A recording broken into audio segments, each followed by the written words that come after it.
நம்மளுடைய team India இப்போ வேறு லெவலில் சாம்பியன்ஸ் ட்ராஃபியில் டோட்டலி தோல்வியே சந்திக்காத ஒரு அணியாக சாம்பியன்ஸ் ட்ராஃபி 2025 ஃபைனல்ஸ் ரீச் பண்ணி மாஸ் காட்டியிருக்கிறாங்க. இந்தியா vs ஆஸ்திரேலியா செமிஃபைனல்ஸ் அப்படிங்கிற விஷயம் வரும்போது எல்லோரும் பயந்தப்போ நான் ஆல்ரெடி ஒரு விஷயத்த சொல்லியிருந்தேன். இந்தியா vs ஆஸ்திரேலியா இன் ஃபைனல்ஸ் அப்படிங்கிறத கம்பேர் பண்ணும்போது இந்தியா vs ஆஸ்திரேலியா இன் செமிஃபைனல்ஸ் அப்படிங்கிறது உண்மையிலேயே நமக்கு ஒரு அட்வான்டேஜ் தான். ஏன்னா ஆல்ரெடி நம்ம வேர்ல்டு கப்பில் ஆஸ்திரேலியா கூட ஃபைனல்ஸில் தான் தோல்வியை சந்தித்தோம். ஸோ இந்த தடவை செமிஃபைனல்ஸ் நமக்கு மாட்டியிருக்கிறதுனால ரோஹித் சர்மா ஒரு பிரில்லியன்சியாக கண்டிப்பாக காமிச்சு டீம் இந்தியாவை எஃபெக்டிவாக லைனை கிராஸ் பண்ண வைப்பார் அப்படிங்கிறத நான் ஆல்ரெடி சொல்லியிருந்தேன். ஸோ அதுதான் இன்றைக்கி நடந்துச்சு. ஸோ ஆஸ்திரேலியா ஃபஸ்ட்டு அந்த இடத்துல பேட்டிங் அப்படிங்கிற விஷயத்துக்குள்ளே ஸோ ஆஸ்திரேலியாவில் இன்றைக்கி பார்த்தீங்க அப்படின்னா சேஞ்சஸ் 2 இருந்திருந்தது. ஸோ டோட்டலி பார்த்தீங்கன்னா நம்மளுடைய ஆஸ்திரேலியாவோட ஓப்பனிங் காம்பினேஷன் மாதிரி இருந்தது. மேத்யூ ஷாட் ரூல் அவுட் ஆனதுனால காப்பர் கொனாலி உள்ளே வந்திருந்தார். ஸ்பென்சர் ஜான்சனுக்கு பதிலாக தன்வீர் சங்காவை உள்ளே எடுத்துகிட்டு வந்திருந்தாங்க. ஸோ டோட்டலி இந்த மூவ் தான் அவங்களுக்கு ஒரு மிகப்பெரிய லெவலில் அடியை கொடுத்தமோ. ஏன்னா இந்தியா ஸ்பின் அப்படிங்கிற விஷயத்த ஹெவியாக நம்பினதுனால இவங்களும் அந்த ஒரு விஷயத்துக்குள்ளேயே போகிறேன்னு சொல்லி அந்த ஒரு சம்பவத்தை பண்ணாங்க. ஸோ டிராவிஸ் காப்பர் கொனாலி ஓப்பனிங்கில் ஃபஸ்ட்டு பாலே நமக்கு ஹார்ட் அட்டாக்கு. ஏன்னா டிராவிஸ் எப்போவுமே வாய்ப்பு கொடுத்து அடிச்சிருவார் நமக்கு தெரியும். ஸோ ஷமியோட ஓன் பவுலிங்கில் அவருக்கு ரிட்டர்ன் கேட்ச 0 ரனில் இருக்கும் போதே விட்டு இன்னைக்கு சோலி முடிஞ்சு அப்படிங்கிறத நமக்கு அங்கேயே ஒரு ஹார்ட் அட்டாக்காக கொடுத்தாங்க.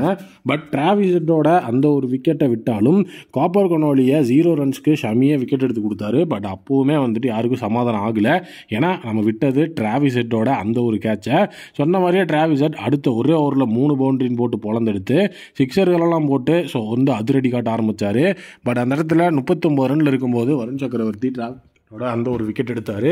டிராவிஸோட விக்கெட் போனதுக்கப்புறம் தான் கொஞ்சம் கொஞ்சமாக எல்லாருக்கும் நம்பிக்கை வர ஆரம்பிச்சது. ஏன்னா மொத்தமாக இன்றைக்கி பேட்டிங் சரியணும் அப்படின்னா டிராவிஸ் ஹெட்டு அதுக்கப்புறம் ஸ்மித் இவங்க 2 பேரும் அவுட் ஆகிட்டாங்கன்னா ஆஸ்திரேலியாவோட அந்த ஒரு பேட்டிங் லைனப்போ அசைச்சிடலாம் அப்படிங்கிற நம்பிக்கை எனக்கு இருந்துச்சு. ஸோ அதே மாதிரி ஹெட்டோட விக்கெட் போனாலும் ஸ்டீவ் ஸ்மித் நினச்சி நின்று 73 ரன் அடித்தார். லபுஷேன் ஒரு 29 ரன்ஸ் அடிச்சு. ஸோ அலெக்ஸ் கேரி அருமையான ஒரு 50 குவிக் ஃபயர் 50. ஸோ உண்மையாகவே பார்த்தீங்கன்னா ஆஸ்திரேலியா 264 ரன்னுக்கு ஆல் அவுட் ஆயிருந்தாங்க. ஸோ அதில் முக்கியமாக ஒரு 20லேருந்து 30 ரன்னை குறைச்சி கொடுத்தது யார் அப்படின்னா ஸ்ரேயஸ் ஐயர். அலெக்ஸ் கேரியை ரன் அவுட் பண்ணி அந்த இடத்துல பார்த்தீங்கன்னா அசத்தி இருந்தார்.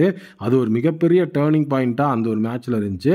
அதுவும் டைரக்ட் ஹிட்டு. ஸோ உண்மையிலேயே பார்த்தீங்கன்னா எஃபெக்டிவான ஒரு பர்ஃபார்மன்ஸ். ஸோ பவுலிங்கில் ஷமி 3 விக்கெட் ஹால் எடுத்திருந்தார். So Varun Chakravarthy Ravindra Jadeja each 2 wicket. அதுக்கப்புறம் அக்ஷர் பட்டேலும் ஹர்திக்கும் ஈச் 1 விக்கெட் எடுத்திருந்தாங்க.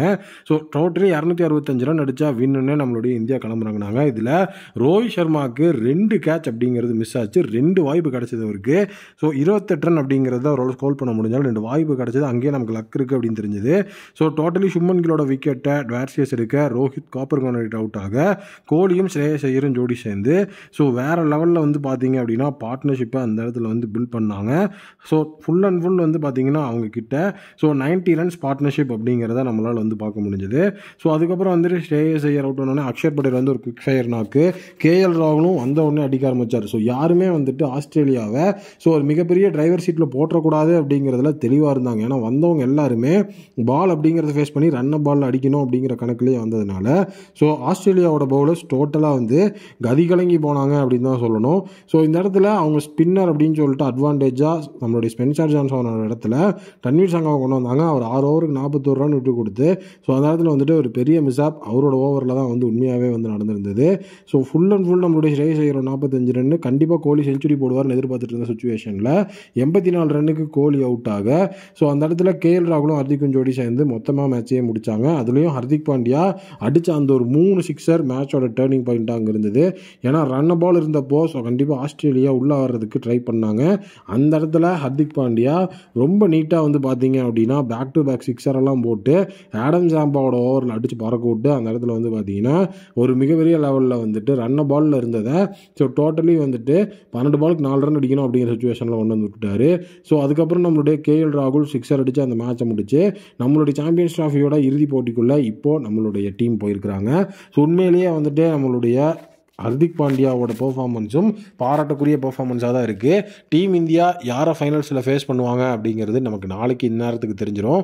ஸோ மீண்டும் சவுத் ஆஃப்ரிக்கா வருமா இல்லை நியூசிலாந்து நம்மக்கிட்ட வருவாங்களா, யாரை நம்மளுடைய டீம் இந்தியா ஃபைனல்ஸில் ஃபேஸ் பண்ணுவாங்க அப்படிங்கிறத நீங்களே சொல்லுங்கள். உங்களுடைய ஒப்பீனியனை கேட்குறதுக்கு நான் வெயிட் பண்ணுறேன். எந்த டீம் வந்ததுன்னா ஆஸ்திரேலியா மாதிரி இப்போ நம்ம அண்டர் எஸ்டிமேட் பண்ணி வின் பண்ணுறதுக்கு மிகப்பெரிய லெவலில் எஃபெக்டிவாக இருக்கும் அப்படிங்கிறதையும் கமெண்ட்டில் போடுங்க. Thank you, take care and bye bye.